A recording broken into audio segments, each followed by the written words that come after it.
নমস্কার। ভাগ্যবার্তা অনুষ্ঠানে আপনাদের সকলকে স্বাগত, প্রণাম। যারা আমার এই অনুষ্ঠানটা দেখছেন তারা অবশ্যই এই অনুষ্ঠানটি কমেন্টস করবেন এবং শেয়ার করবেন এবং সাবস্ক্রাইব করবেন। দেখুন, আমরা মানুষ বাড়িতে বসবাস করি, রাস্তায় বসবাস করি না। সে কারণে আমাদের প্রথমে দরকার হচ্ছে আমাদের বাস্তুটাকে ঠিক করা, যে বাড়িটাকে ঠিক করা। শাস্ত্রে বলেছে, বাস্তুশাস্ত্র প্রবক্ষ্যামি লোকানাং হিত কাম্যয়া। মানুষের হিত কামনার জন্য, ভালো থাকার জন্যই বাস্তুশাস্ত্র তৈরি করা হয়েছে। অনেকেই বাস্তুশাস্ত্র মেনে বাড়ি করে ভালো আছে, আর যারা বাস্তুশাস্ত্র মেনে বাড়ি করেননি বা আগে থেকেই ফ্ল্যাটে চলে গেছেন বা বাড়ি কিনেছেন বা বাড়ি তৈরি করে ফেলেছেন, তাদের ক্ষেত্রে আমি কিছুটা ইমপ্রুভমেন্টের জন্য কিছু টোটকা এবং কিছু জিনিস বলবো, সেই জিনিসগুলো আপনারা বাড়িতে রাখলে বাস্তুশাস্ত্রের অনেকটা ইমপ্রুভমেন্ট হয়, উপকার হয়। এবার দেখা যাচ্ছে যে আমরা বাড়ির বাইরে কতক্ষণ থাকি, খুব বেশিক্ষণ নয়, বাড়িতেই বেশিক্ষণ থাকি। তাহলে দেখা যাচ্ছে যে একটা মানুষ যখন বাড়িতে থাকছে তখন থেকে তার কোনো ইমপ্রুভমেন্ট হচ্ছে না।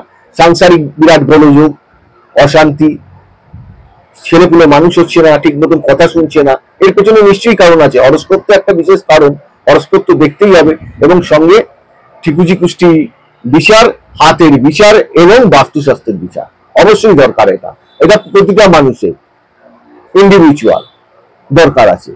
সেক্ষেত্রে দেখা যাচ্ছে যে আমরা যখন বাড়ি ভাড়াতে ছিলাম তখন দেখা যাচ্ছে যে আমার রোজগারটা ভালো হয়েছে।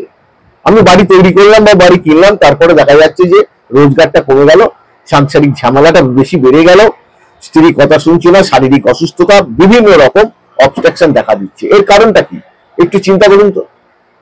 এর কারণটা কি? আপনি যখন ভাড়া বাড়িতে ছিলেন তখন তো বেশ ভালো ছিলেন, তখন তো আপনার কোনো রকম অসুবিধা ছিল না। আপনার বাড়ি কেনার পর বিভিন্ন রকম অসুবিধে, এবং বাড়ি কেনার পর দেখা যাচ্ছে যে সেই বাড়িতে বাড়ির কর্তা বেশি দিন বসবাস করতে পারে না, হঠাৎ মৃত্যু হয়। এর কারণটা কি? এর কারণটাই হচ্ছে এই বাস্তু। প্রথম কথা হচ্ছে এই বাস্তুকে আপনাকে ঠিক করতে হবে, তারপরে আপনার কর্ম বা যাই করেন না কেন সেই দিকে এগোতে হবে। কারোর দেখা যাচ্ছে যে রান্নাঘর খারাপ, কারোর দেখা যাচ্ছে যে সিঁড়ি ঠিক মতন নেই, কারোর দেখা যাচ্ছে যে শোবার ঘরের ডিরেকশন ঠিক নেই, পায়খানা বাথরুমের ডিরেকশন ঠিক নেই। সেক্ষেত্রে আমি ছোট করে দুটো জিনিস বলবো, বাড়িতে শ্রীযন্ত্র আর হচ্ছে এই মঙ্গল ঘর।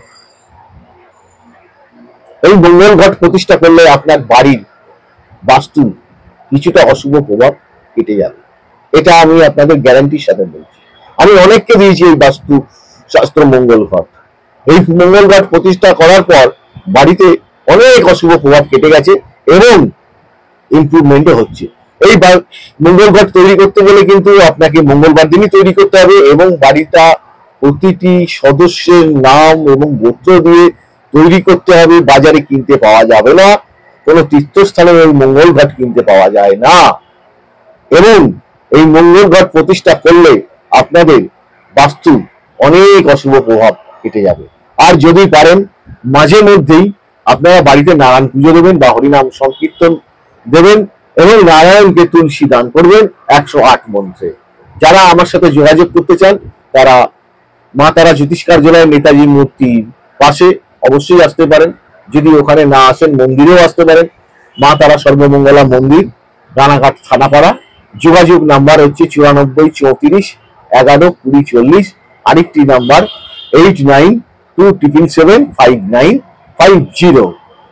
আশা করছি আপনারা আসবেন এবং ইমপ্রুভমেন্ট পাবেন। ভিডিওটি শেয়ার করবেন, তাতে দেখা যাচ্ছে যে আপনাদের, দেখুন আমরা অনেককে পয়সা দিয়ে হেল্প করতে পারি না, অনেক কথার মাধ্যমে মানুষকে সাহায্য করতে পারি। তো এই কথা যদি আপনাদের ভালো লেগে থাকে আপনি ভিডিওটা শেয়ার করবেন, যাতে কিছু মানুষের উপকার হোক। আজকের মতন অনুষ্ঠান এখানেই শেষ করছি। নমস্কার, ভালো থাকুন, সুস্থ থাকুন, সকলকে ভালো রাখার চেষ্টা করুন।